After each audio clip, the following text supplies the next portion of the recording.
Não gosta dos caras que não presta.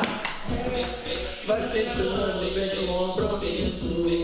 Eu não quero namorar contigo. Pra cima, porra. Não vem de maluca, não. É só um peixe que rala, nem fera. Vai sentando sem compromisso. Tem que deixar aquilo lá também, aquilo ali. É só lá. Curioso, é curioso.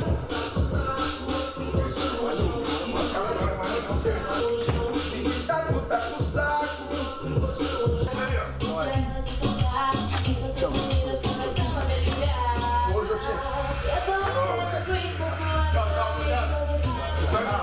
Eu quero dar daquele jeito no intervalo, tá? Tentarem. Ó, camarão, se fizer dois, você vai. Olha pra lá que nós vamos estar assim, ó. Isso, caralho. Vou meter a dancinha com nós aqui, ó. Chega comigo. Expectativa grande. Muito positivo. Esperamos fazer uma bela partida. Vamos junto. Temos que ganhar, assim assim. Vamos junto. Vamos com Deus. Espero que dê tudo certo. Eu tô ousado, hein? O Jota tá ousado.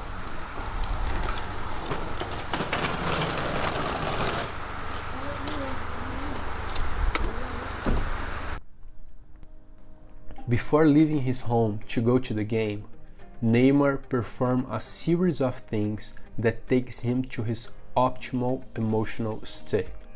He was dancing, joking around, having a great support from the people he loves, and that creates a sense of pleasure and relaxing. However, he was also focused in the game. He got challenged by his father to score, and he accepted it. Instead of feeling more pressure because of that, he embraced it and joked about it. He was also speaking about the game, saying things that gives him confidence, like saying he was positive, he was confident, he had faith in God, and even putting more pressure on himself by saying his team had to win the game. Neymar is a player that embraces and likes to play under pressure. Now, let's see how Michael Jordan used to get prepared. My mental preparations for the game are very different than most.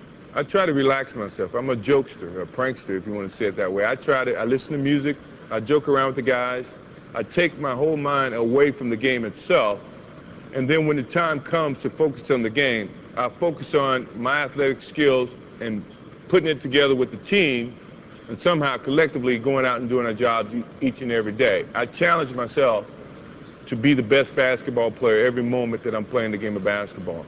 And sometimes that means tricking yourself in your mind to say that you can't do this or your weaknesses are here, but yet you still try to work on improving those weaknesses. A lot of people may say, well, Michael Jordan never had weaknesses.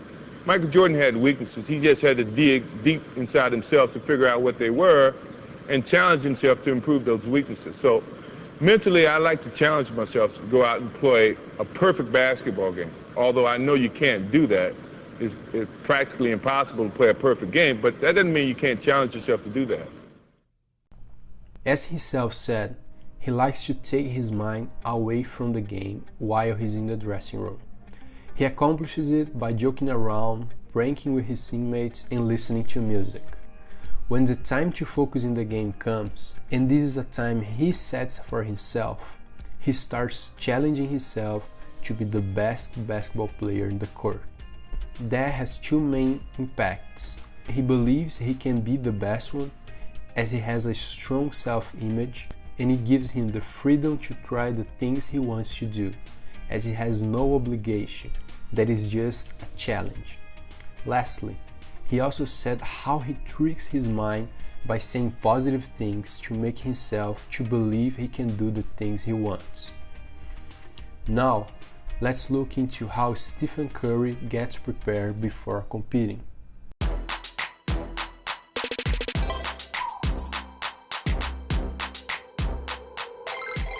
Warriors guard Stephen Curry's game day warm-up efforts involve a full routine he runs for around 20 minutes in the pregame. Bay Area News Group columnist Tim Kawakami is tracing the steps from the moment Steph laces up and begins the process. And I think we all know that Steph Curry is a fascinating guy to watch, and I think his shooting is what obviously separates him from every other player in the NBA. I just want to know, how does he prepare for a game? What leads him into his planning for how he shoots? Does he think what he does pre-game sets him up for what he does in the game? And does it actually set him up for what he does in the game? Does he work on certain shots for certain games, certain opponents? I want to see kind of the process and maybe the artistry of it. We know it's not exact science. It's feel, it's touch, it's creativity, and I want to see how all that kind of shapes itself in the pregame as it leads into the real game. The moment he hits the court, it's all about focus and several drills designed to replicate game action, starting with attention to the handles. At the start, we saw him with two balls dribbling with both hands. It's kind of a Curry drill where he takes a ball, puts two balls between his legs, puts it behind his back, puts two balls at once, kind of getting the feel, as he talks about it, getting the feel of the ball, getting a sense of his hands on the leather, getting control of the ball. Then he moves from that to, he goes to a little bit of the scoop shot, or kind of runner, flicks it in left-handed, flicks it in right-handed, kind of just to see the ball go in the net, as he talks about. Then we see him go kind of the three-point shots. He kind of runs, catches a catch and shoot from Bruce Frazier, the assistant coach. He sees him kind of dribble to his left, dribble to his right, step inside again, step to his left, step to his right, race to the three-point line in the right corner, catch and shoot, race to the right-hand corner, dribble, three-point shooter, race to the top again, catch and shoot from three-point, dribble into a three-pointer. It's all the shots we see him in the game. He kind of repeats and repeats and repeats over and over again. He says it's about 105, 110 shots. I'm going to count them up. I haven't counted up yet, but I imagine he made about 60 or 70 of them. I think he wanted to make more. He does the one-on-one session, about 5 shots. Frazier leans on him right about the top of the key, pushes him. Curry kind of bends away from him, takes some 2 or 3 fadeaway shots, maybe 1 or 2 of them three-point, 2 or 3 dribble in, pull-up shots, 2 or 3 dribble in all the way to the basket, scoop shots. Just kind of all the shots that he thinks he's going to need tonight. Right before the game starts, Curry likes to start his own game. He does everything he's going to do during that game, and that includes his ball handling, shooting, and running. What he's doing during the warm-up is not only getting his body ready, but also his mind, by pointing his mind to what he wants to accomplish in the game. His preparation is more focused in the game than the 2 previous athletes. That works better for him, maybe not for you. Now, let's see how you can create your own pre-game routine.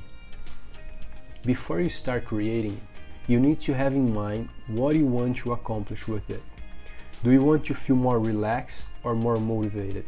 Here is a page from the Playing the Zone, a guide I created to help athletes to find and execute their best pre-game routine. It comes with some instructions to help you to create your own pre-game preparation.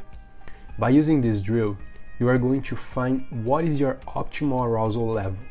However, you should try different ones to find out which one works better for you, because this is about humans, not math. Now, do this drill. How technical is your sport? If it is 100% technical, pick 6. If you fight, for example, you should pick a lower number. Your position, if this applies, is more about technique or strength. If you play soccer, for example, a defender needs more strength than a winger. Your personality, are you an introvert or an extrovert? This is important because introvert people are more likely to be self-motivated. Then, they will need less stimulus to get their optimal arousal level than an extrovert people. How is your environment? Does it make you to feel excited or it drives your motivation away? Lastly, how do you need your focus to be? Single-focused, or do you need to have a bigger vision field? The more aroused you are, the more single-focused you get. Now, sum all the numbers and divide them by how many questions you answer. If you answer all of them, you should divide it by 5. Now that you know your optimal arousal level, you need to match it before every single competition. Again, this is not rocket science. You should try different levels to find out what works better for you. Now, for you to achieve this level of arousal, you can use different tools, such as the one Neymar, Curry, and Michael Jordan told they use. Have in mind that if the tool you are using, like joking or listening to music, makes you more motivated, you are getting more aroused. If it makes you more relaxed, it is making you less aroused.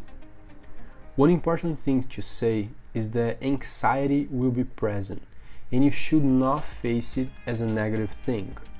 You should instead embrace it. Only if you are experiencing high levels of anxiety, you should decrease immediately. And the way to do that is to use the tools that make you calmer. I hope this video helps you to get better prepared for your competition.